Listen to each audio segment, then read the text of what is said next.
Okay, we are going to go ahead and start it. I like trying to start as close to on time now that we have a quorum. Thank you everybody for being here. Couple items on the as a reminder on the microphone. Keep it on red, especially if you're playing with your bag of chips. We've got feedback that it's very loud if you're with your bag of chips in there. So keep it on red, but then to speak, turn it to green. So make sure that's green if you need to speak. Again, thank you everybody for being here. It's always good to bring the two bodies together. And on behalf of the council, I say to the planning commissioners, thank you for what you do. I say this every time, but you really are. Your work goes unnoticed in the community a lot, and we appreciate it. But it's very appreciated in what you do. And I watched last week. I mean, I watch every meeting, but the last one I watched, I saw you fight for the city, and it was impressive. So thank you for what you do. That being said, we're going to jump right into the agenda.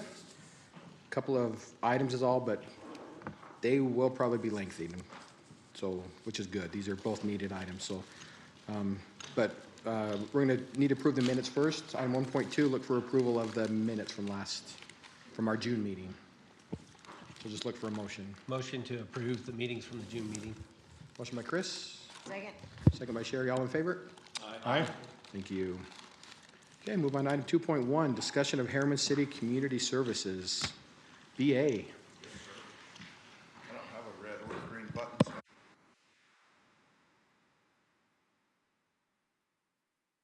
Give me this, I don't even know what it's for. You like pushing buttons, don't you?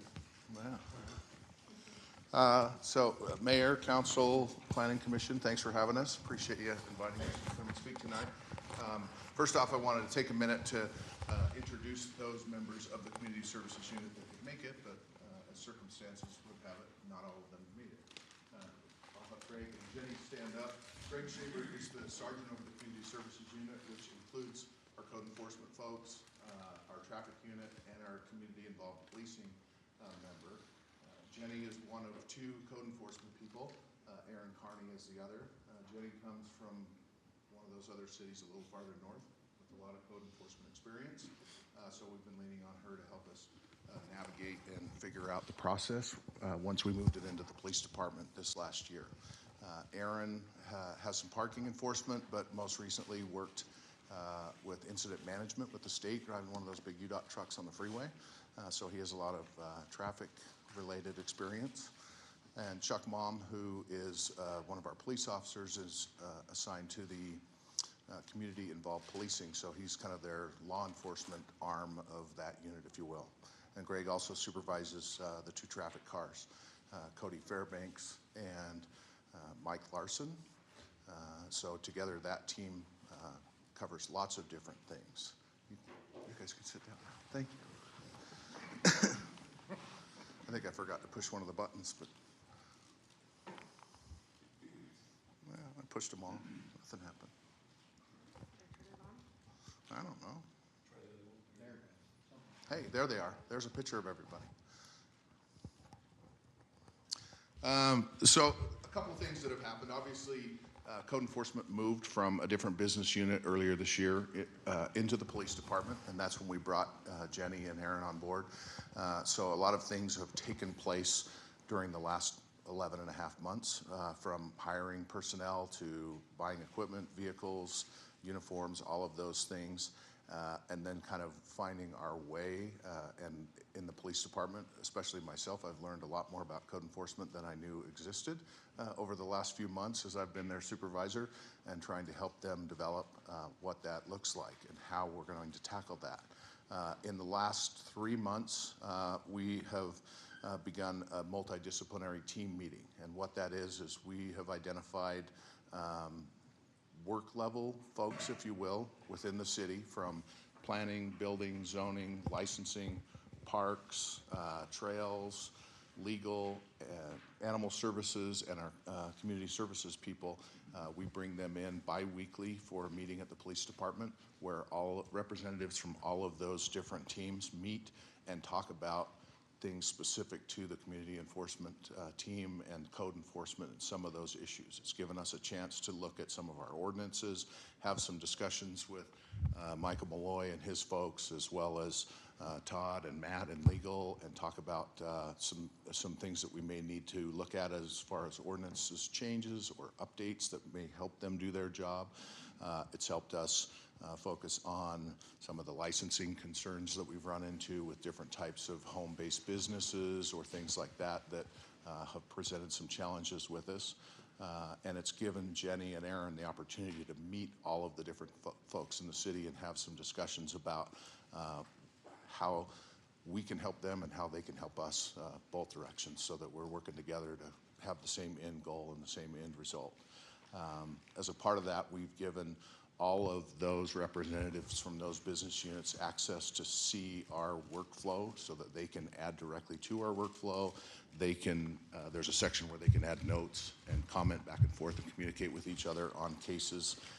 It notifies each team as they check a box. It will send a message to Sandra or whoever's involved so that they can notify each other that they're working on an issue that involves both of those teams.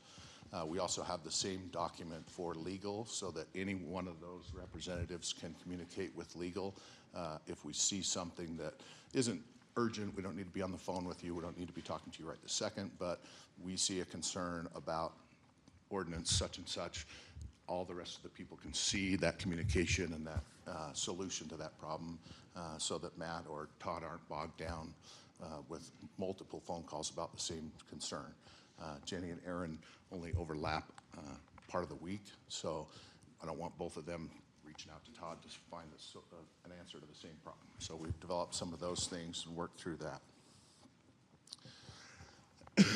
Obviously, Jenny and Aaron are working on code enforcement. They're working on parking. We've started tackling some of the encroachments and looking into finding some solutions there. Jenny and Aaron have a split of about 10 or so cases each, encroachments, so they've been working with residents in the city to try and rectify some of those problems. We've been working on some short-term rental concerns. They're also working on other projects outside of traditional code. So both Jenny and Aaron are part of Crash Team, which responds as a multidisciplinary team with South Shore and Riverton to any fatal or serious injury traffic accident. And what we found is having that resource to have them come out and help us with cones, closing intersections, closing roadways, doing some of those things frees up the investigative team to do their crash investigation and their law enforcement. So we put them on that team. We've also got Jenny and Aaron doing events and a lot of other things that tie up a lot of their time. So we eat up their 40 hours very quickly. As far as the code enforcement process and the workflow through the court system, as we've gone through this process and educated ourselves using Jenny and Aaron, we've identified some deficiencies, I guess, are the best way to say it, as we've looked at what that process from the beginning of a violation, whatever that violation is, weeds, vehicle, RVs, whatever, all the way through a solution. We've been to another city a couple of times. We've taken legal with us. Greg and his team have come and sat through their process, through their administrative law judge, watched that workflow, and identified where we can fix some things, where we need to do some work so that not only do we have the ALJ, but we have the workflow process so that we can get what we need to get into the ALJ. One of the things that we identified was we currently have our people working on our law enforcement software, doing all their records through the law enforcement software, which is fine, but it doesn't have the workflow process that we need. So I've been researching a couple of software solutions that will help us better track that workflow from inspection to follow-up inspections to notices of violation. Some of that, there's some much more efficient software solutions that will help us get through that process and more efficiently track that and move in and out of the administrative law judge and get some solutions and get people back on track, get their violations rectified and cleared up. And if we end up with fines or other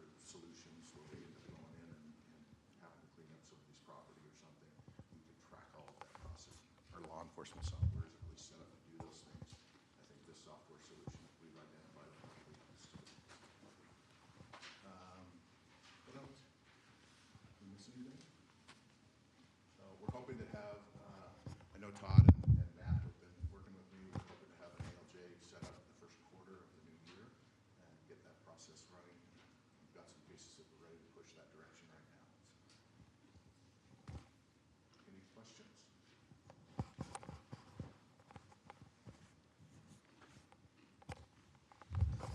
I'm going red, Mayor.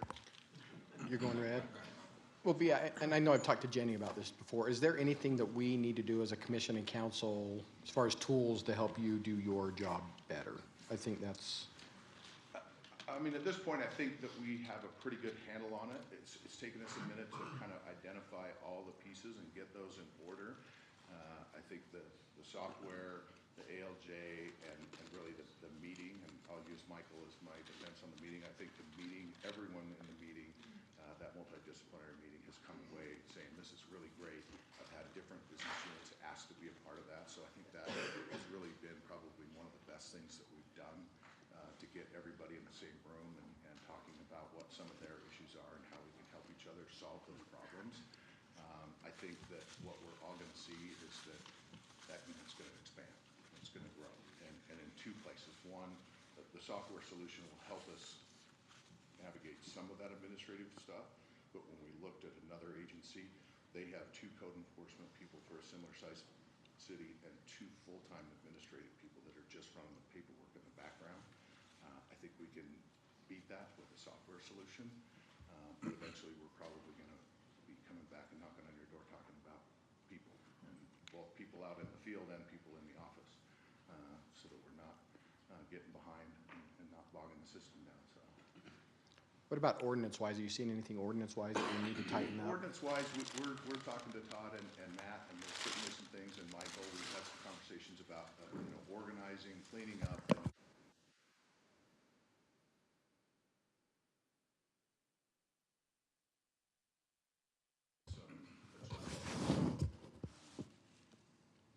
Some cleanup, but I don't know that there's a major overhaul that's needed there. I think we just need some time to work through that and make some adjustments.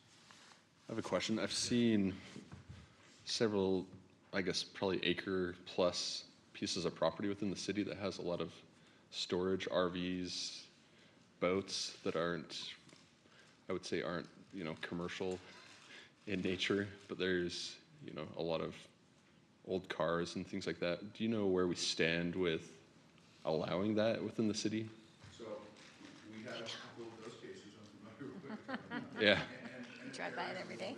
Yes. Depending on the location, depending on how the property is zoned. Yeah. As to what we can and can't do with that. One of the things that we frequently run into is it a business or is it your sister-in-law's trailer? Or Yeah. RV or home? So those are some of the things we're working. Extended family.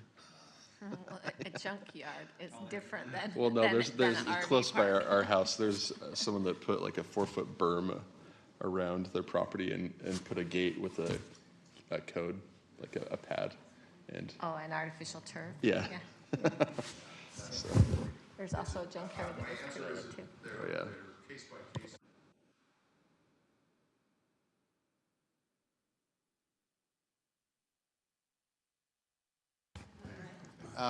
Yeah, so I know Jenny has one that we've been working on that's a significant size one. And really that particular case is probably ripe and ready to be sent to the ALJ. And so I've talked to Matt and Todd a little bit about that one and that it's ready to go there so that we can move towards a legal solution to solve our problem there. There's some other smaller ones that obviously it's going to take our time to kind of pick through those and try and clean some of those up. And as you wander through the neighborhood, Matt and I spent half an hour one day looking at the Google map and just kind of surfing around and looking at aerial photos of some places that certainly need our attention. And so those are definitely on our radar. So. Awesome, thank you.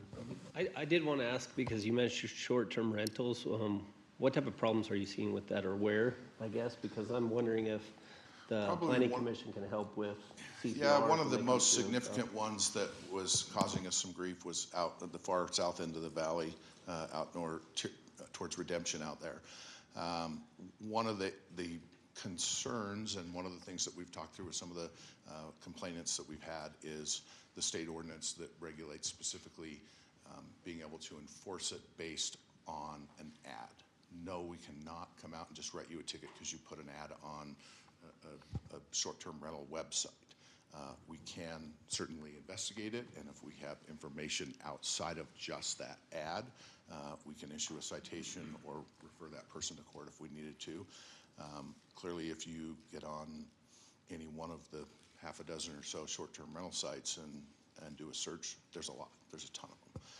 I know there's, talking to Deputy Chief Stromberg, there's some chatter in the legislature about some pending changes. So we're kind of waiting to see where that falls, to see if the state's going to give us some guidance that overrides our ordinances or impacts our ordinances in some way and changes the way we are able to respond to some of those.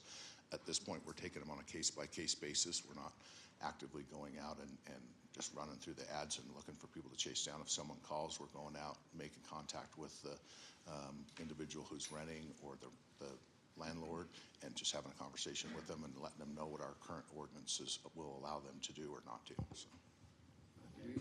I'm just curious, like from the city council. I'm just curious from the city council and the planning commission if we are for or against short-term rentals, or it's more about having the right ordinances around them for them to function properly. I'll speak just on my own behalf. I think that it's about having good parameters to make them function properly. Because I think that, especially in a market where we have such high cost of housing and people's mortgages are high, and sometimes those kinds of things help alleviate some of the debt ratio that people experience. If they can, short-term rentals sometimes, as long as it doesn't negatively impact their neighbors or things like that. I don't think that we should be dictating all the time exactly what you can and can't do with your property, as long as it's not negatively impacting the neighborhood. If you can show that you have adequate parking. We have ordinances, we have noise ordinances, we have parking ordinances that help buffer the impacts of other people. So if you're having short-term rentals and they're having big parties, well, guess what? There's noise ordinances that can be enforced to make sure those things don't happen. So I have a really hard time telling people, no, you can't do it, as long as it sits within a parameter. That's my own personal opinion. That's kind of my feelings as well. Like, let people maximize the usage of their property, Yeah. but within guidelines that minimize impact to those around them. It's like if you're going to be on vacation for 2 weeks and you can rent out your house for 2 weeks while you're gone, it might make your payment for 3 months. Yeah. What's wrong with that? Anyway. Mayor, may I? So short-term rentals are currently prohibited under city code. Yeah. Yeah. They are typically where we also see issues is that they're also prohibited under the CCNRs within an HOA community. That, when they're located within an HOA community, it presents issues to law enforcement and the city. Sure. Just because of the private nature of the area that they're located in. So, Yeah. but BA's right that this is current ongoing legislation up at the Hill because they went a little too far with the current legislation as far as what cities can do. And they're going to scale it back a little bit to make it a little bit easier for cities to use websites like Airbnb to notify where they are to the city and then start addressing it that way. So I wrote it down, short-term rental ordinances, because I think that as a council, we should readdress that. I think it's overreach to prohibit them. I think that there should be some parameters that say they could be allowed. Obviously, our law enforcement leg of it needs to have some input on that, some guidance on that, but what do you guys think? In general, like, could you, where if you have to make an exception to too many other ordinances to make it work, then you just don't do it, kind of thing.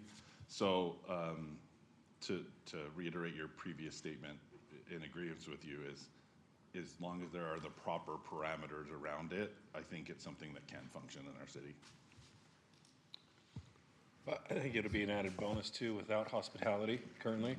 I think we're missing that aspect to bring other people to Herriman and house them for events, for other things. And I'm familiar with one of the areas that you're having trouble with out there because I've had family stay in it, right? And then you're over at the hot tub or the pool or whatever as well. So not only is it the actual Airbnb guest or the short-term rental guest, it's also their third, fourth parties. They're coming over visiting you too. They may be visiting family here. They may be so. To those HOAs and other community centers, you're probably getting more draw from those people as well. So it's more impact than just the single tenant or the nightly stay.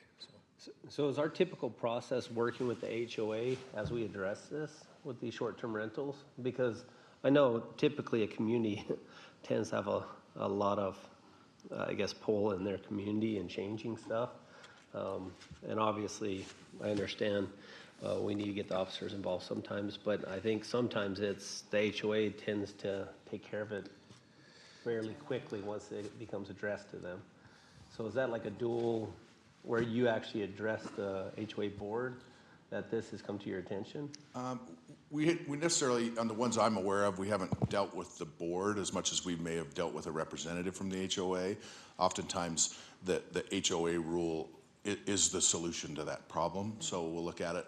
A lot of times the complainant is looking for the police to solve that right away because the HOA is sending a letter and going through a process and it's slower.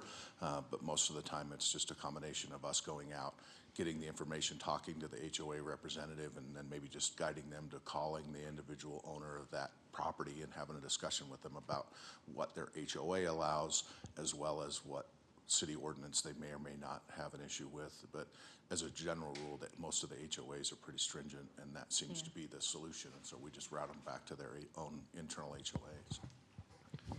And I know from being in an HOA, the CCNRs are difficult to change in their state laws and rules, and it's with the state attorney's office, and so you can't just simply change those from month to month. It's a very expensive laboring thing to change those. So even if we do change our city ordinances, Yeah. they would still be illegal in the HOAs if it's prohibited in the. For sure, and that's the intent really behind an HOA is, you know, when you move in there, these kind of things are not allowed. But when you're not prohibited by an HOA and those types of rules, that's why a lot of people don't like to buy an HOA, or a lot of people like to, just the direct opposite. So my feeling is, again, if you're not living under those guidelines, then there should be some more liberties afforded to you on your own property. What does short-term look like to you guys, though? Less than 30 days is the state's. Yeah. 30 days. Is the description. Right, and it's like, I know some of the argument at the state, they're having an issue because they're saying it's taking away all the rental properties. If people are short-term renting it, now our rental properties are less, but I don't know, and some people utilize it that way, but a lot of people utilize it, like I just said, oh, we're gonna be out of town for this time, like, they don't wanna have full-time renters in there, but occasionally they want to rent out a portion of their home or something like that to receive some extra revenue or something like that. I just don't see any harm in that. I agree. I think most of us have used Airbnb. If No, we had, if you I said use it all the time. who's used Airbnb, I think most of us would raise our hands. Yeah. So to me, it seems odd that we would totally prevent it within our city. I mean, we're not super close to the ski resorts, but I don't think we're far enough away that people wouldn't stay here for that reason. Yeah. My thoughts aren't really quite as much on the whole HOA living and things like that and the short stays. One thing I was going to ask is, and it might be more on the attorney side, is I don't believe we have any protection for the people in an HOA, but it's still in the builder's control. I think that's where we miss a lot. And I'll use an example. So like if the HOA is still, it hasn't transitioned to truly the residence and it's owned by pick the builder, the residents that the early residents is what we'll call it, have zero power whatsoever, and they, I'm sure, reach out nonstop to city staff. And what I wonder is sometimes I think that's where we're missing, is that is the danger of an HOA. That's the dangerous time. And then you get the radical swing on the other side where everybody tries to get on as soon as the builder has relinquished their primary role, and it goes to those new radical, I'm going to revolutionize the HOA, and that's where you see that big swing back and forth. And I was going to ask, ignoring the current Airbnb type concept, what strength can we give to early HOAs to protect those early people as they move in? I don't know if I'm being clear, but to me that's where the danger is, and that's where I know as planning commissioners we get voiced by almost anybody. I'm sure as a council member I can't even imagine what voices you're hearing from, as well as I think we're sending police out, and staff is dealing with this concern, and there's nothing we can do. And that's where I was curious if there's any ordinance work that you guys have seen across other communities that does strengthen that, so that it's not, I'll use some of my people that I've heard of, is it's a parking issue. And then they raise it up to the HOA board, and the HOA board's the builder, and the builder's like, yep, deal with it. And that's where I'm trying to, that's where I think we're missing, especially since a majority of our community is HOAs now. And so I was curious if there's anywhere we can have that strengthen as an HOA evolves. And again, I don't know if I've even articulated it that well, but that's what I've been trying to voice. Is I don't think we have anything, and I've talked to the city staff and the city attorneys, and I know that we kind of have our hands tied because the HOA documents get written, and we don't have any way to enforce it, and we can't even go into the fire codes. And that is to me where I think we're failing. That to me is where the danger is. That's where that risk is all during that phase. Not so much once it's developed and everybody's in and everybody's populated. It's that early phase.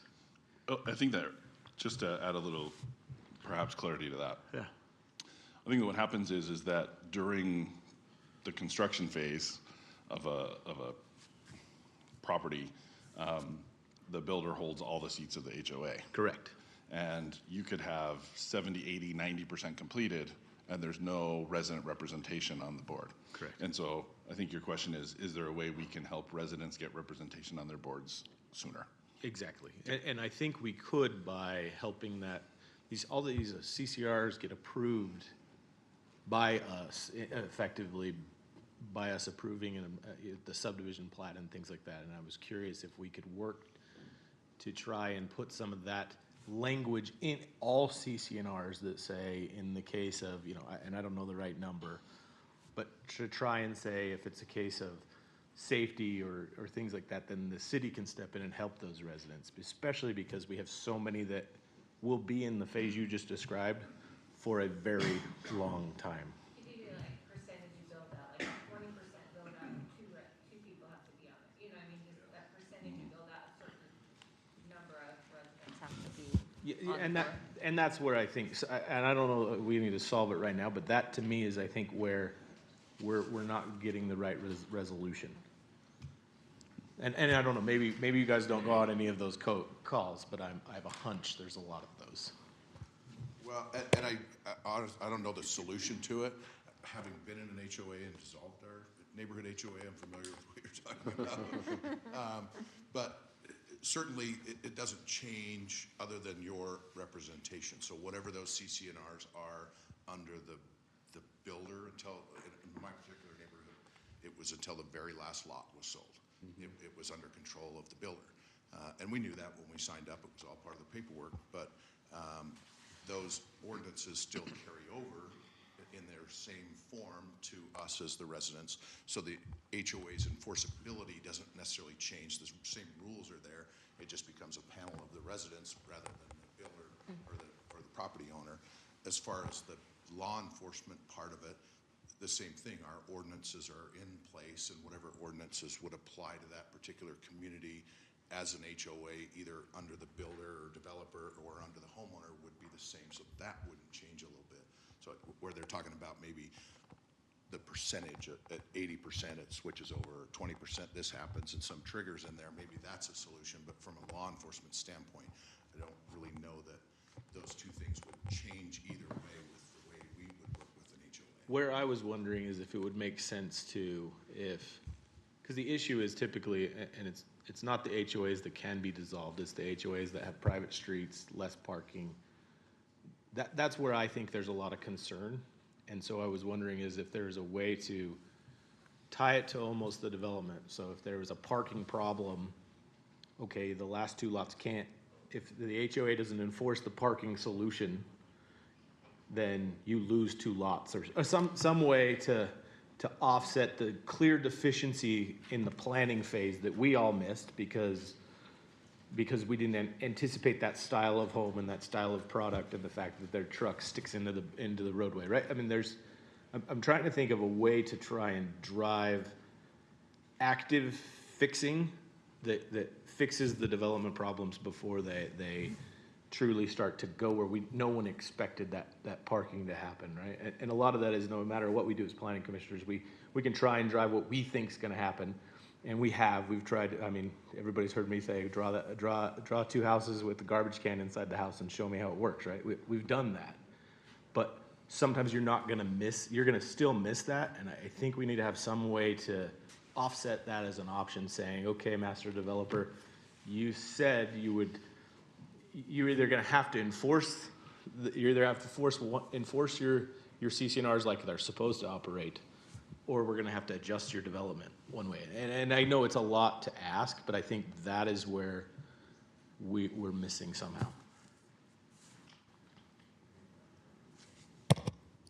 So CCNRs really became a popular tool when the federal government began to recognize that certain that we couldn't as a nation discriminate, right? We were saying that housing discrimination was a violation of, certain federal rights or protected rights. So cities typically are looking at CCNRs really for just two things. We want to make sure that there is adequate structure to maintain common amenities, private streets, private open space, whatever those things are. We want to make sure that there is a tool to maintain that. We could step in and look at fair housing. I know that a previous city I worked for would review CCNRs to make sure there's not a fair housing violation. But other than that, I'm not sure that we have a lot of ability, because this is really a private agreement between property owners. So we are pretty limited as to what we can impact or affect, I think, private CCNRs. I think where we really need to do a better job then is really on the plan development approval or the MDAs or some of these other things. Because I don't think the restrictions on the CCNRs we're just very limited in what we can do legally. Yeah. Michael, the one thing that, and you sort of alluded to a little bit, that makes me, I guess, a little nervous, not knowing what the state's going to do in regards to allowing short-term rentals or not allowing, and I'm not sure what direction it's going. But if CCRs say that we don't allow them, then we as a city don't have an ordinance saying we don't allow them. Technically, it's a private matter that our code enforcement does not get involved in any longer. Is that correct? Because if we don't have an ordinance saying we don't allow short-term rentals anymore because the state has it go away or whatever, that means it's a private matter that the city no longer is responsible to help enforce, correct? Possibly, but you recall the internal accessory dwelling unit ordinance that was required by the state, and they said CCNRs cannot prohibit internal accessory dwelling units. Remember that? It's possible that they may do something like that when it comes to short-term rentals. Yeah. I think that the state, and Tammy's watching this very closely, the state, whatever they do, I think is going to force us to respond. Right? I think we're going to see an update to our codes based on whatever the state does. Because I guess my question or direction, because I hear Sherry and Brody saying, yeah, it doesn't bother me at all having it. And I guess I look at it from the perspective of, it doesn't bother me at all unless it becomes a problem in the community. Is it a safety thing? Is it a noise problem? Is it something that on a regular basis we're seeing problems that occur that draws our law enforcement to have to take care of it? And then if it does, then from my perspective, it says it's not something that we probably need in our community, at least in certain areas or somehow. And then it becomes something that we have to really understand better. And that's the part I don't know. Is this becoming a common problem to where these short-term rentals are coming up because they are a problem? Or is it because they're finding out about them and they're really not allowed? Yeah, and basically that is how we typically have done enforcement on these, is the secondary impacts, right? It's the other issues that are violations of the code that we can enforce on. Well, even if we look at the recent news articles, and Chief or BA can comment on those, but from other cities, there's been some major problems with short-term rentals, with parties or other university kids or other affiliates coming to your city and having interactions. So, and they've been pretty evident in the news. So they're not always bad, but when they're bad, they're really bad. So Let me suggest from here we move on from, I think, STRs, I think we're gonna need to see what the state does, and then I think we'll have to revisit our code, and I think it'll involve a deeper discussion at that point. Yeah, I agree. So any other comments apart from STRs? yeah, I had one more comment. BA, how's the overall perception or reception of our code enforcement, our interactions with the public, our encroachment issues and stuff in general? I think as a general rule, it's been well received. Obviously, some people aren't thrilled about some of the things. Some of the encroachments obviously have riled some feathers, and we've taken the approach that we're trying to seek a solution. We're here to work with you. Jenny and Aaron's marching orders when they go out and make contact with the folks that we have sent letters to is that I'm your contact from the city. We're here to try and figure out how to remedy this so that everybody is happy with the solution. Obviously, we can't just give you a piece of property, but we can work through this process. We're not setting hard deadlines or anything. We're just seeking your cooperation to get that in line. And a lot of that really has been a part of the process as we work towards the ALJ process and legal process, and not having some of those pieces in place quite yet. We're looking for voluntary compliance. So we're looking to, lure some people on with a little, common courtesy and get them to cooperate and clean up their property, get rid of vehicles, whatever the issue is. But I think for the most part, it's been well received. I don't have anybody kicking down my door and complaining about either one of them, even though Jenny thinks that they don't like her. Awesome, thanks. I would say, BA, appreciate your time. I don't want to belabor this too much. I know Planning Commission, I know at times brought up some issues, so continue to bring those up, raise those, if there's anything you guys feel at your level that we can look at ordinance-wise that we can pass on to them, and then council as well, we will continue to feed that. But then from you guys too, if you see anything that we can add to ordinances or we can do to support you, then. Well, and I appreciate you taking the time. Obviously, we've been doing a lot in the last 11 months. There's a lot left to do. Some of that's going to come to your plate, and we'll be back to talk about those things. Jenny and I were talking about, some short-term rental solutions, licensing, good landlord programs. There's some things out there that, depending on where the legislature lands, that we may be able to implement some things so that we can work together with the landlords, the owners of those properties, to make sure that we have a good, solid, functioning rental unit or whatever that process is, so that we can work together and they get what they want out of it, and we don't have a bunch of unhappy neighbors. Well, we appreciate it. Thank you for all what you do. And Thank you. Jenny, we give each other a hard time, but you've been huge for the city, so thank you, really. Well, she's willing to give me a ticket in front of the no parking sign, so. My first interaction with Jenny, so. I moved right away, so. Oops. Okay. I was there for Arbor Day. I was doing an Arbor Day celebration. I couldn't see the sign, so. She said, "You can stay there." I said, "No, I'm not gonna." There's a tree in the way. There's a tree in the way. Okay, well, thank you, truly, thank you for all you do, all of you, so. Okay, we'll move on to item 2.2, Herriman Parks and Trails update. Wendy.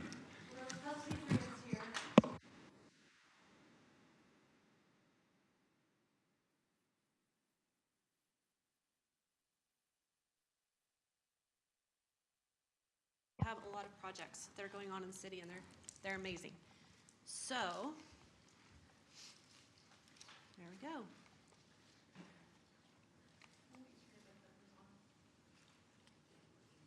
Did you turn it off, BA? I don't know. I just kept pushing buttons. I don't know how it worked. There we go.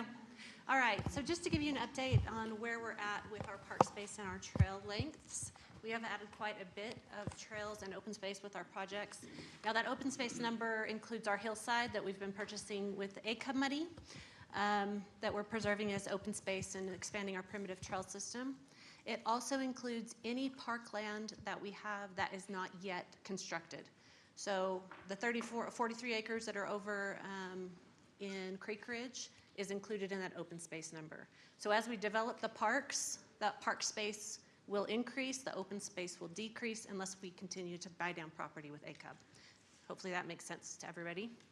You can see our parks, those are actually developed properties. So those are parks with amenities and grass and bathrooms and all sorts of things. So we've had an increase of 23 acres there over the past few years. Our urban trails have expanded almost 10 miles, 9.5 miles. We're continuing to work on expanding those trail systems. They are extremely popular with our residents, as are our primitive trails. You can see we're making a lot of gains on those as well. Any questions on any of that? Okay, we're going to jump right into some recently completed projects. This one I'm very proud of. It was a big lift for us. It took a lot of partnerships to get this one done. Salt Lake County contributed a great amount of funding, as did the Division of Recreation with the state of Utah.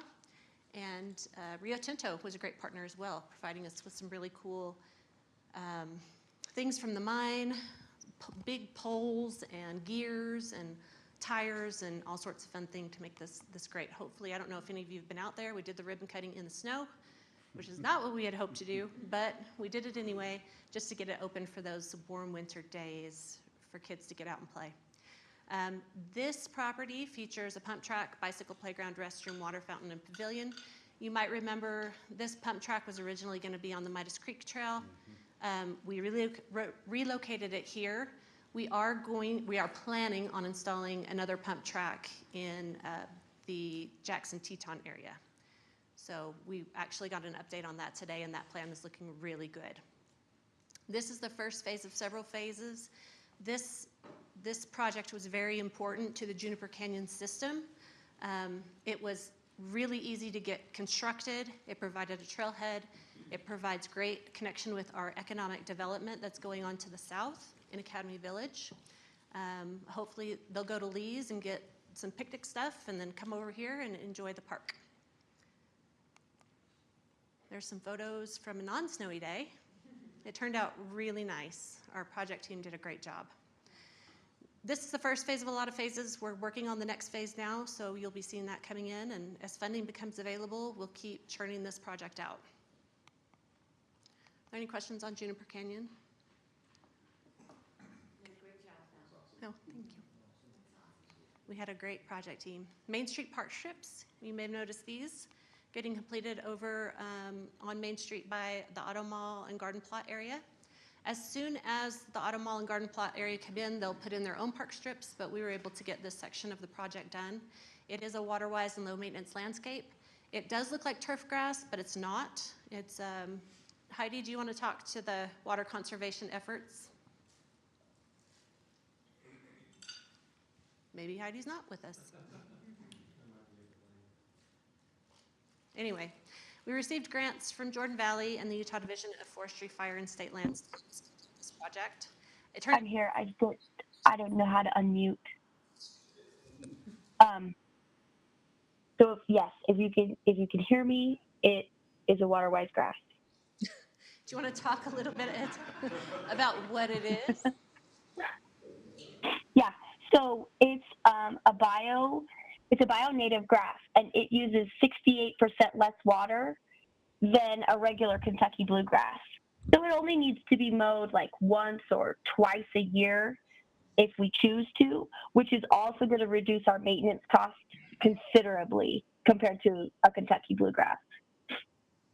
And we're also installing similar landscapes, we'll get to this in a minute, in our detention basins that we're finishing right now. So we'll talk about that in a minute. So those are some of our recently completed projects. These are all the ones that we're working on right now. So you can see we've got a lot of fun stuff coming, and a lot of projects on our plates. This is the detention basin project that I was just referring to. We have 8 going on right now. One, the Sentinel Ridge Pond, is in progress. The other ones are being constructed and should be ready to open, or should be completed in the beginning of the summer of next year. Heidi, do you have anything you want to add to these projects? No, that's great. If there's any questions, I can answer it. But they're, again, like you said, going to be water efficient, so that's exciting. And we're really excited to have these projects done. These, like some of our unfinished park strips, which we'll get to at the end of this presentation, can really be an eyesore in a community. So it's going to be a beautiful addition to our neighborhoods. Yeah, I agree. And less even maintenance, because we don't have to chop down the weeds all the time. Yeah. Yeah, that's great. Okay, here's some photos of what's going on in those detention basins. They seem to be moving along quite well, so we're excited about that. Yeah. So on the detention basins, for me, I'm kind of, from a developer standpoint, depending on the size of a subdivision, you know, the developer loses a lot or two typically for this water retention. I'm curious if we were looking at, I've seen where they make a swell, where you usually have a park strip, where it's a depression of a couple feet, where then the home can basically retain the water that it needs to retain without making a developer lose a lot or two. And it kind of gets us away from having these retention basins where, one, the builder loses a lot, and then two, there's a lot of maintenance since we put grass over the whole thing.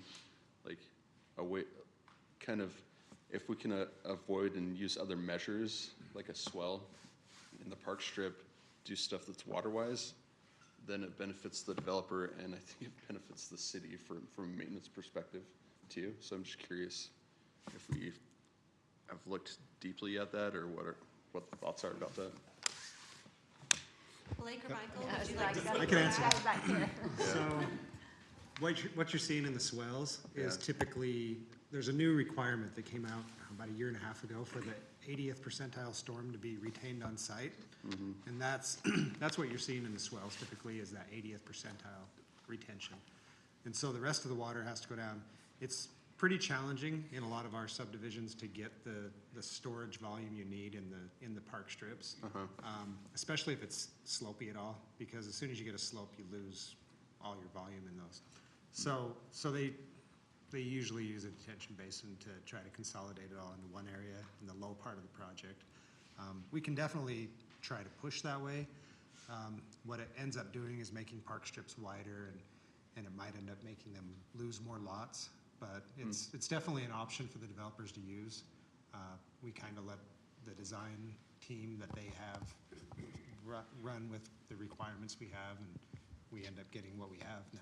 So if we wanted to push and do something different, we could definitely look at it, and go through the planning commission process. So it's a great thought, and we can look into it for sure.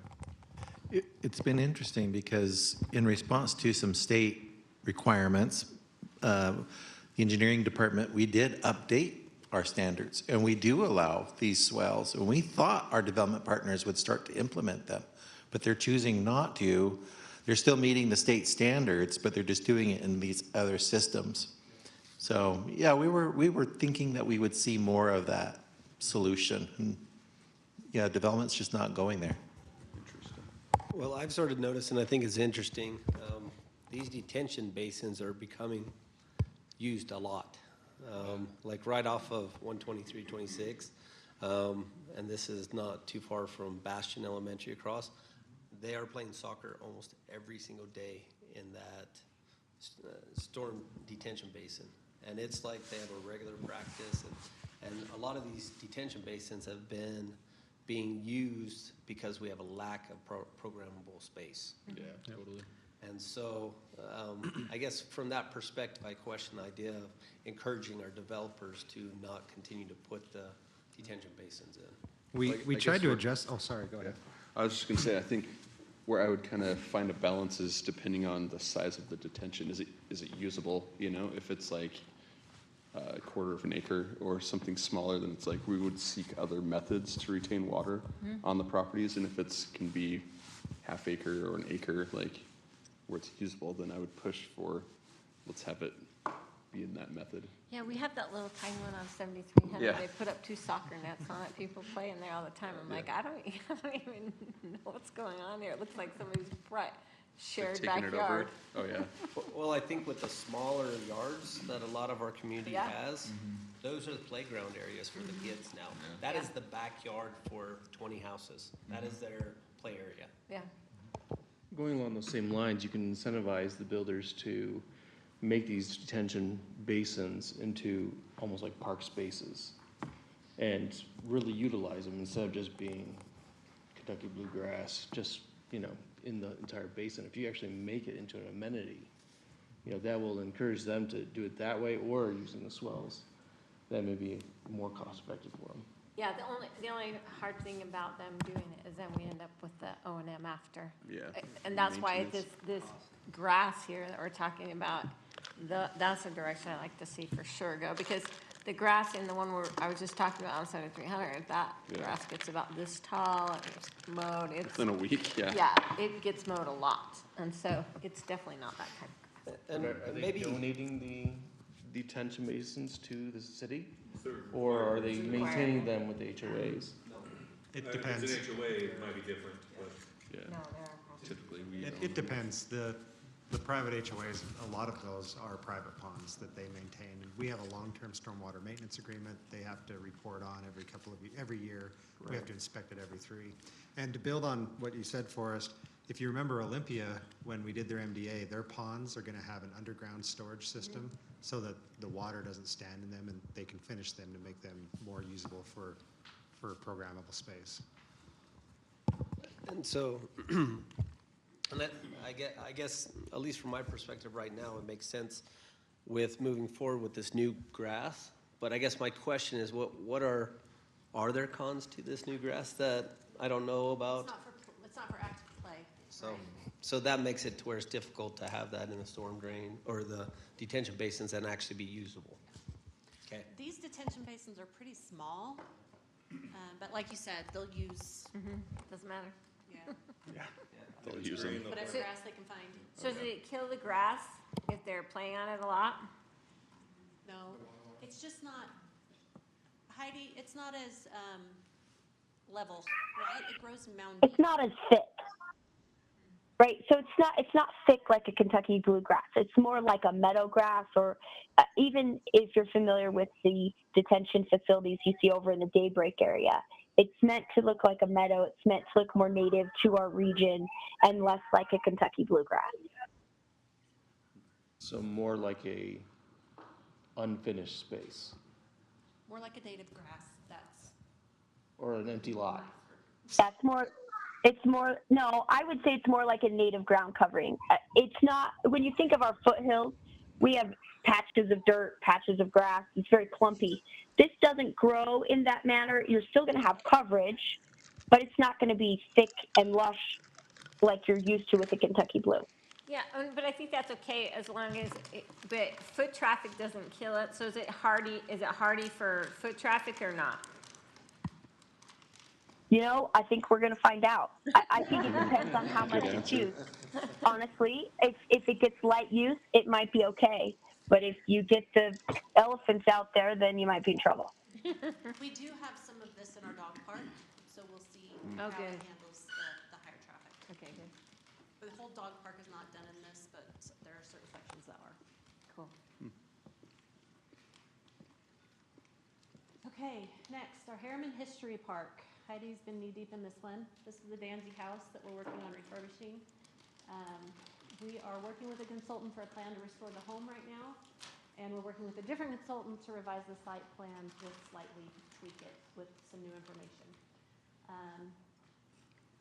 Just so you all are aware kind of our process that we kind of established in these projects, we have a year of concepts and open houses and council meetings and planning commission work meetings and all of the things.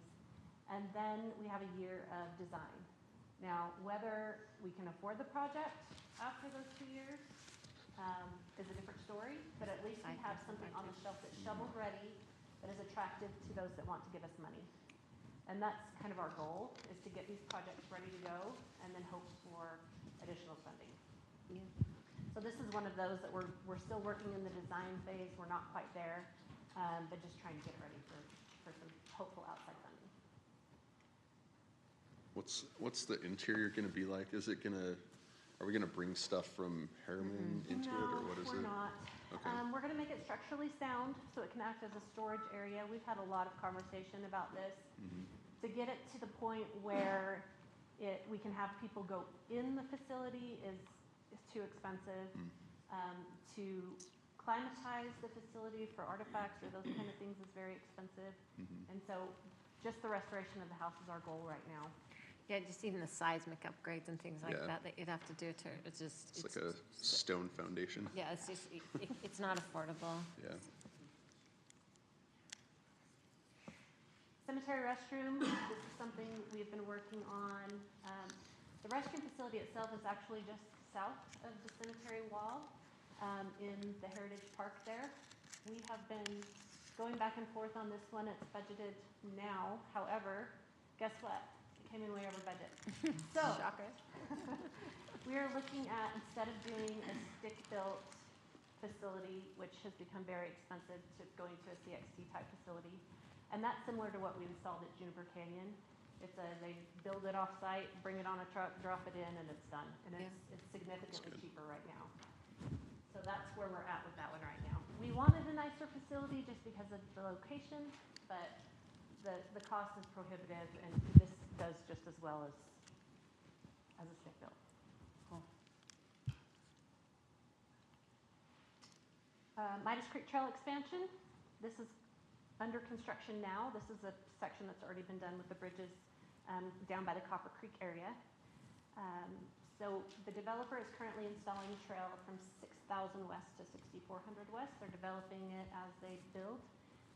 They're starting on the north side. They'll move to the south side when that area starts moving a little bit faster. We'll just keep connecting that out, hopefully all the way out to U111. This also connects with the Olympia trails eventually, and those will connect with Hidden Oaks trails. And so we're really working to get all of our urban trail system connected. This one we also should get some funding from Salt Lake County. So we're hopeful to get a nice chunk of money for that. White Hollow Trailhead and Challenge Staircase. This one was put on hold due to funding issues. It came in significantly above budget, but it's shovel ready, and it's right now in with Salt Lake County Tourism, Recreation, and help me out, Warren. Convention. Anyway, Trek grants. So we're hopeful to get this back in the budget in the next year or two. This one's located over right off of White Hollow Road. It's what, like 6,600 west and 140th? 44th south. Rose Creek Trail Connector. This one's exciting for me because I love this connection. This is a huge piece to our Rose Crest trail system. This is just north of Butterfield Park, behind where our shops are right now. It connects the cove all the way down to Mountain View Corridor, that little section. So you can get on the trail up the cove and go all the way down into Monarch Meadows and Riverton. Awesome. It's amazing, actually. Good job. Yeah, it's fun. Bonneville Shoreline Connector. This one is, does this have a light? Laser? Yeah, no. I wish it did, because then I could show you a little bit better. It's hard to see on here. Oh, Nathan to the rescue. I copied Justin. Yeah, thank you. Well, I might have to get, there it is. That's this section of trail right here. It's about a mile of primitive trail that will hopefully be constructed next summer. And will connect a lot of our existing primitive trails and provide great connectivity. And it will follow all the Bonneville shoreline guidelines, so it'll be at gradual slopes, beginner trails, which we're really missing in this area, and will just be a lovely addition to our current trail system. And that is being paid for by a grant from Trails Utah. Olympia Park will be coming in the next couple of years. This is their concept. It is a rugby-sized high school field, which can be configured different ways for different turf sports. There are 4 pickleball courts, there's restroom facility, there is a pavilion, lots of parking. So this is going to be a great addition to our park system and also to our trail system, because the Olympia parks are going to be very connected. They will connect current Herriman with the new Butterfield Park trail system. It's going to be amazing. Speaking of Butterfield Trailhead, we had the opportunity to go up and have a sneak hike with Salt Lake County, and they have got about 12 miles done. At the end of the day, this is going to be about a 30-mile circuit out here. It will be a NICA course, so we'll have a lot of high school biking competitions out here. So when you're thinking about your short-term rentals, there you go. There you go. That's awesome. They're also talking about a lot of different types of racing, like gravel racing and just some different types of activity. Yeah. The trailhead itself will start construction in spring of 2023, but the trails, Blake got to go with us, Nathan got to go with us. They're incredible. Just beautiful views, and they're very well done. Did we fix the cow incursion Cow incursion? onto the trails? I didn't know about a cow, but we did see some people. So the county was telling us that some cows had come up from Utah County all the way up and were walking on the new trails and Oh, Nice. it eroded some of the trail they were waiting to start. Everybody wants it. I've seen Yeah. video for it. Even the cows are coming. It's cow approved. Cow approved. Yeah, short-term rentals. This will be a great addition to our community. We're excited to work with them on the trailhead next summer. So I would think that we'll start seeing some races out here in 2024. The closest NICA course to us is in Eagle Mountain, So we have to get that ordinance and done by this will be a 2024. great source of tourism for us. The Mountain Ridge Parks, these ones are a little further out. They're pretty complex. We have one 5-acre park, which we're hoping to partner with some local organizations in the construction of that park. We're hopefully issuing an RFI, Todd left, either this week or beginning of next week on that 5-acre park. There's a 9.6-acre park that connects with another, 10 acres on the Riverton side, Blake? So we'll have a nice approximately 20-acre park in that area.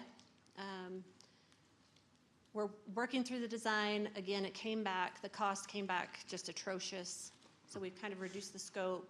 We've reduced the size of the playground. We've changed some of the fancier things and taken them out, and hope to construct this in 27, 28, if not sooner. Jackson and Teton Parks, we have a lot of questions about these right now from the residents that are moving in over there. This one, Heidi, do you want to speak to this one a little bit? We just had a meeting on these today. Sure. These are fun, I think. From the image up there, you can see we've got 8 pickleball courts. We have a very cool pavilion / restroom. Okay. It's really beautifully designed, and it's adjacent to a hillside playground that has this ginormous slide coming down, and then it has little slides for little kids and climbing wall, and the playground's going to be amazing. And then next to Midas Creek, it has, as Wendy mentioned earlier in her presentation, an asphalt pump track. So it's different than the pump track that we're offering at Juniper Canyon. This one is a different type of pump track for a different type of rider. and it'll be closer down to the Midas Creek Trail system and adjacent there. Then it will also have in the center a soccer field or a multi-use field that, you know, depending on if any of us win the lottery, maybe we could make it artificial turf, but maybe it's just going to be regular turf. But it'll be a good practice field to give the community another space to get out and play on the field. So this is going to be a great amenity. I'm really excited about this one. And just, then, of hey, course, Heidi? we also have the Teton Ranch. Did you want me to talk about that one too? Yeah, just one second. Let me go back to that pavilion that you referred to. Some of you may remember the infamous White Barn. This pavilion looks like a white barn. So Nice. we were able to integrate it. It's not as fancy as the white barn in the original pictures, but it'll still be a white barn. It's beautiful. Okay, go ahead, Heidi. Talk about the other one. The Teton Ranch Park is a little further out in its construction years, but it's a really nice, upscale, cute little pocket park. It's got a concrete ping pong table. It's got some cornhole, concrete cornhole that you can have a little tournament at. It's got some great benches and this path that circumvents it and goes around and connects into the Midas Creek Trail. And it's going to be a real nice little park there for that neighborhood of Teton Ranch. So that'll be a good one. As you can see, this is budgeted a little far out. We're still in the early design phases on this one, so we've got some time. We hope we have a resident who's really interested in moving this project up and is anxious. And one thing that he talked to Heidi and I about when he asked about when these parks were going to come in, he said, and we told him the dates, and he said, my kids will never be able to use them. Yeah. They'll be gone. So that really resonated with me. So next, Herriman Athletic Complex. We're working with a consultant right now on a feasibility study. This is in the Creek Ridge area and connects with Midas Creek, as you can see there on the right side of the screen. Where we have a lot of support from Salt Lake County Parks on this one, so we're hopeful that they'll be able to help us fund it as well. This will primarily be multi-use fields, kind of like a rack south. So here's your additional playing space. It ties in nicely with what we're seeing in Olympia that will be coming, as well as some other fields. We're hopeful to really use this to our advantage and partner with RSL heavily and the Warriors heavily to bring some high quality tournaments to the area. Playground replacement. So all of these other projects that we just talked about are primarily park impact fee projects, along with, like I talked about, grant funding and whatever pots of money we can find to get them completed. These projects are going to be capital or general fund projects. We have a lot of playgrounds that are very old and starting to fall apart. And when I say very old, it's 20 years, which is not very old, but it's old in playground life, right? You may recognize some of these. They were original to the Rosecrest area. This one's at Artistry Park. And part of the problem is they just don't make replacement parts for them anymore. So as they start to fall apart, we're having a hard time finding things to replace. You can see they're all very similar in look and feel. Tapestry Park, it's in the general same area. Indian Pony Park is another one. And Ballerina Park. In discussions we've had, we would like to replace these structures. We would like to have neighborhood meetings to see what they want. A lot of these neighborhoods have aged out of playground life, right? They want something different. So we'd So we'd really like to coordinate with the neighborhood and see what their vision is for the area. That's good. A lot of these playgrounds are very close in proximity to each other as well. And so we don't think we need 4 playgrounds in the same, right in that same area. Different amenities, yeah. And our final, I think that's our final slide, yeah. Unfinished park strips. Look at all those beautiful things. Yeah, I know. I did have to go there because they are important and they do change the community and the neighborhood. Just looking at how Main Street changed with the landscaping that we were able to do this last year, it makes a huge difference in how people feel about their neighborhood and how their neighborhood is viewed, right? So these are some projects that we'd really like to get completed. So you may see some of these come up in future budget discussions. Put a park strip in the center of number 12 instead of on the sides. Yeah. That is a big park strip. It's a ridiculous road. I mean, seriously. We're trying to. Because 100 feet across the street, you know, that's just ridiculous. Well, that's where we're putting our drag strip, though. That would be a dangerous drive. You drive the road and they jump over the ravine. Well, you At put the a end. gravel pit. Yeah, Just put a jump. I like Put a it, jump. okay. So we do have a few of those around the city that we're aware of and that we have a lot of requests to finish. But they're very expensive to finish and they'll come with time, I'm hopeful. Any questions or comments about where we're going? The Olympia project's gonna bring in a huge trail network. We're very fortunate, in my opinion, that Rosecrest really established a great trail network when they came in. That was really unheard of at that time. I look at some of our neighboring cities, we meet as a region on trail connectivity and trying to connect our trails with their trails. And really, there's not a lot of east-west connections through Herriman, or through Riverton, or West Jordan, or South Jordan, or Bluffdale. And so what we've been able to do, I think, is really amazing and such a benefit for our residents. We're lucky. Yeah. But we are working with our neighbors to try to connect. The Midas Creek Trail System connects all the way into Riverton. We'll have a lot of connections with South Jordan coming. And then everything connects up to that Butterfield Canyon Trailhead. Mm-hmm. We'll start working on canals as those start coming in. There's a study that the Wasatch Front Regional Council is doing right now to take all the waterways. To identify all the waterways like Welby Jacob Canal and any other drainage we have and put it on a plan for a trail system, paved trails. And so that's a regional study they're conducting and it should be done next year sometime. That'll give us another tool to go out and get funding and apply for funding to finish up some of these trail connections. Well, the governor, right, he has an initiative that he wants to statewide get trail systems, so looks like Herriman's well ahead of the curve on that, but maybe take advantage of that opportunity as well. Yeah, we definitely will. We chase every pot of money we can find, so. Wendy, I'd just like to say, I really appreciate the foresight, the work that you and your team put together, and identifying all the areas of need, some great plans on how these can be put together. You have budgeting cycles planned clear out for another 10 years of when certain things might get done, and I appreciate you doing all that work, even though the resources to complete all that are frequently insufficient to accomplish all that we'd like to do. So I think it's just important for residents to understand that we are making these things a priority. They are being noticed, identified, planned, budgeted for.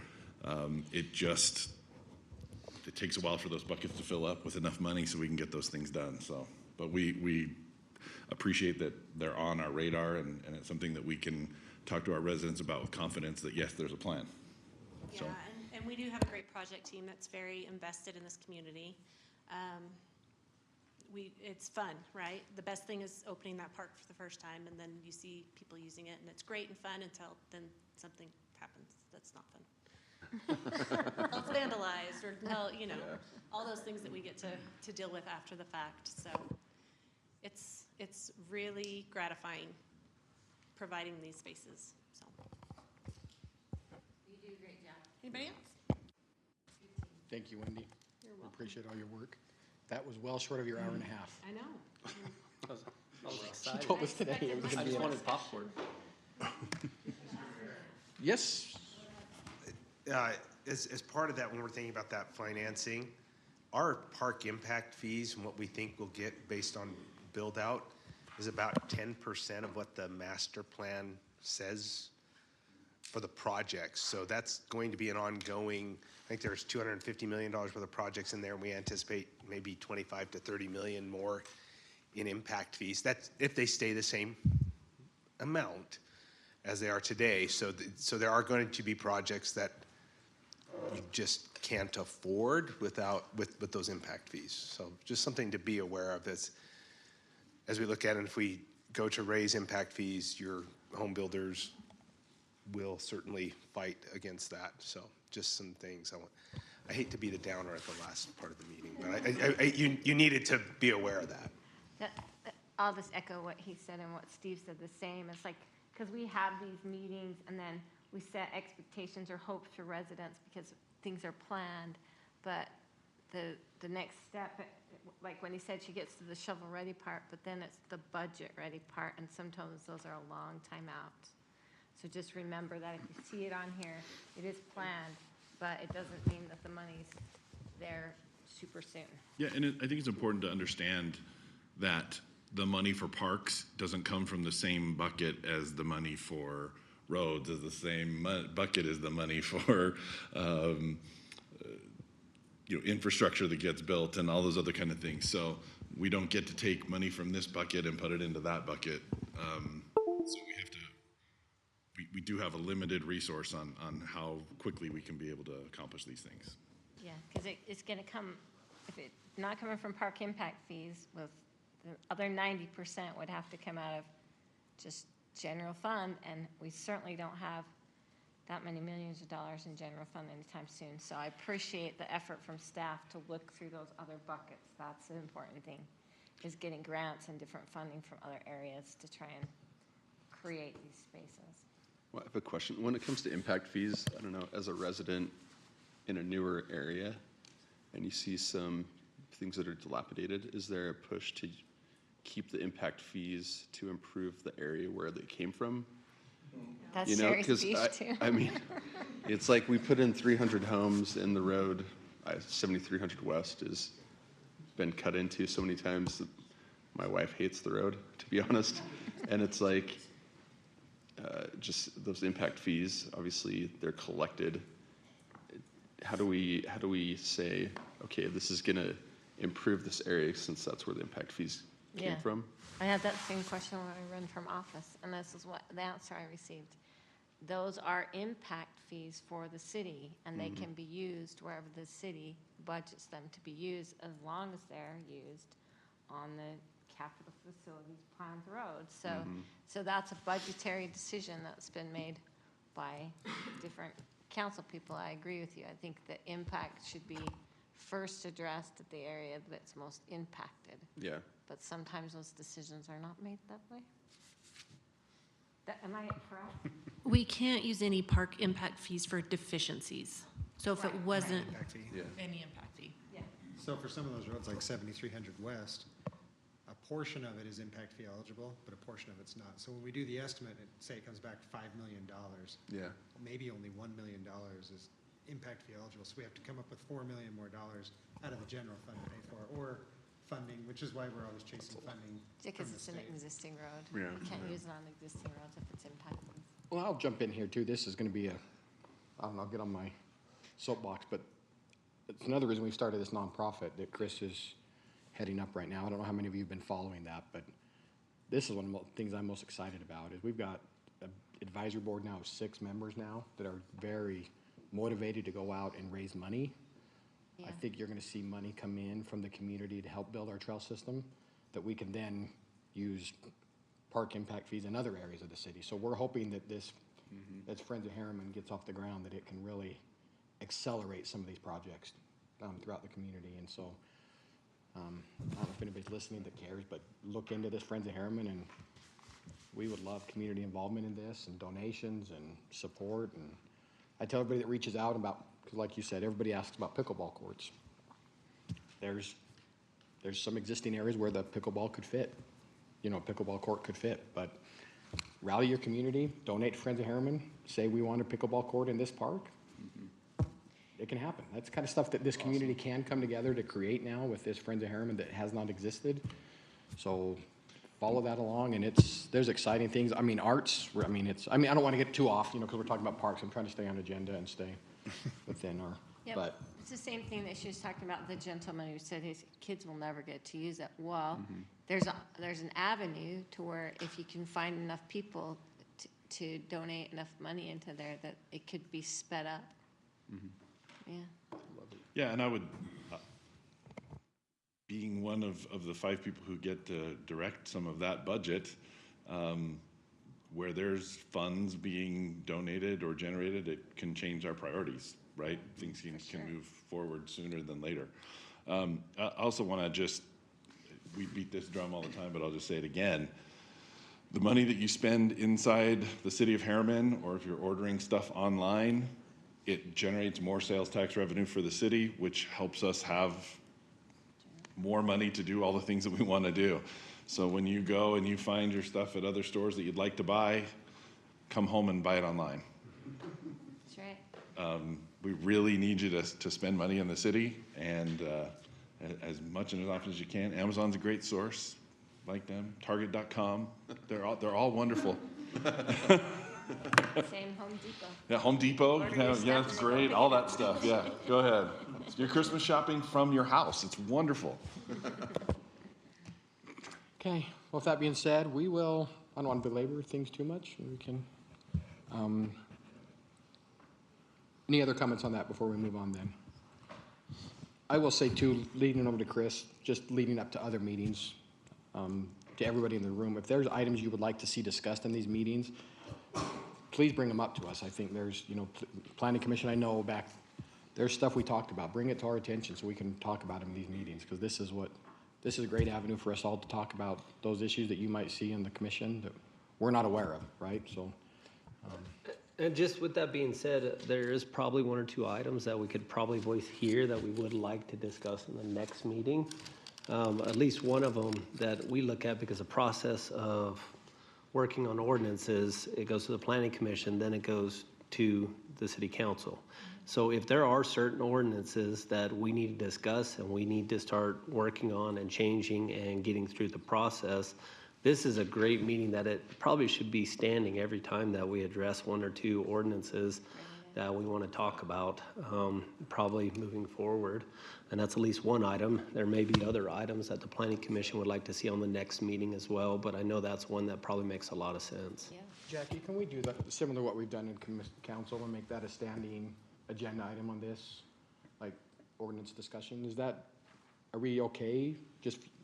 That shouldn't be too general, right? We can have ordinance discussions. That should be okay. Maybe just make that a standing agenda item on this, like we have with some of the others. Is that okay? Is that specific to discuss? Yes, then bring it up before. Yeah. Yep. And please, you all have that ability to bring it up in your meetings, and it'll happen in this. I mean, we need things to talk about at these meetings. Because these are beneficial, and we want to make sure they're beneficial, worth your time being here. Not that tonight's not, but, looking ahead. 10-minute topics. Okay, well, future agenda, future meetings, next Planning Commission meeting tomorrow night. We love it here. You love it here. And then next City Council meeting on the 14th. I think that's it for right now. So with that, I'll look for a motion to adjourn. All in favor? Aye. Aye. Thank you, everybody.